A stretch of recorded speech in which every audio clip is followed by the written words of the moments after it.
Hey students, it's Mr. Thayer here to help you out with solving systems of equations by graphing. Let's start with number one.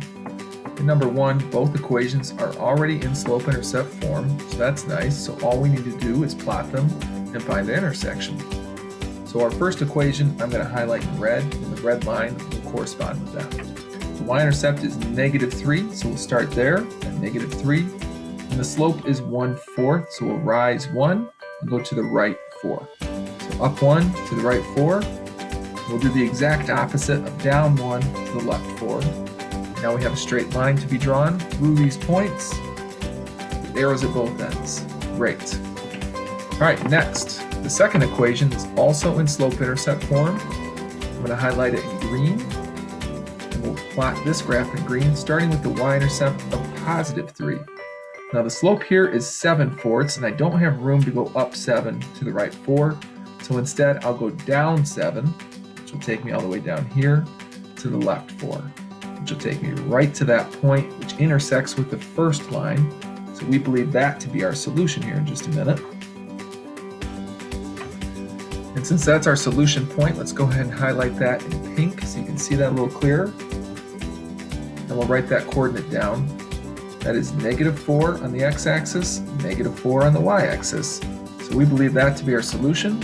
In order to prove it is, we will do a check. Check means take those numbers and put them in place of x and y from the original equation. So here we go. Is -4 equal to 1/4 times -4 minus 3? -4 equals, 1/4 times -4, that's -1. So these sides do end up equaling out, so it checked in the first one, but it has to check in both. Is -4 equal to 7/4 times -4 plus 3. I'm going to place this over 1. So when I multiply these two fractions together, you'll see these will cancel to 1 and -1. 7 times -1 is -7. When you add 3 to -7, you also get -4. So it does check. That is our solution. Let's jump over to number 2 now. And in number 2, you might notice neither equation is in slope-intercept form. So I recommend rearranging to solve for the y variable. So we'll start with the top equation. Let's take that top equation, I'm going to highlight it in blue, and rewrite this up here to the right. And we're going to solve for the y variable. We're just going to rearrange this, but we have to follow reverse order of operations in doing so. So we'll do addition and subtraction first. Let's remove the 3x by subtracting it, because that'll turn this into 0. Then we'll take care of that -2 in just a moment. -2 is being multiplying, so we will divide to do the opposite. Divide by -2. Negative over negative is a +3/2 x plus a +1. Okay, top equation, ready to be graphed. Y-intercept is 1. Slope is 3/2, so up 3 to the right 2, or down 3 to the left 2. Okay, we have plenty of points now. Go ahead and draw a straight line with arrows at either end.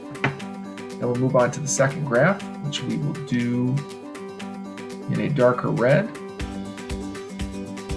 Okay, this is a really simple one to get to slope-intercept form, if that's what your goal is. All we have to do is subtract x from both sides. That x is now gone, and y is alone. We have -x minus 4. The y-intercept is -4. All right, the slope is the number that sits next to x, which you don't see here. So if you don't see one, put in a 1. So it's -1 over 1. So we're going to go down 1 to the right 1. Since we've run out of room, let's kick it in reverse. We'll go up 1 to the left 1, and we'll repeat that. There's our intersecting point. All right, cool. Draw a line through there. There's your intersection point. Let's highlight that in pink. Let's write down that coordinate. That's -2 for x and -2 for y. Box it, and let's do a check. Okay, when you're done, remember to check your solution to see if it works in both equations. That'll tell you if you have the correct solution or not. So starting with the blue equation, 3 times -2 minus 2 times -2, does that equal -2? So So that's negative 6 plus 4. Does that equal negative 2? It does. So it checks with the blue equation. All right, the burnt red equation. Let's see. Is negative 2 plus negative 2 equal to negative 4? Yes. That is your correct solution. And that's how you solve systems by graphing. You get them in graphing form or slope-intercept form, find their point of intersection, and then check that solution in both equations. Hope this helps. Have a great day.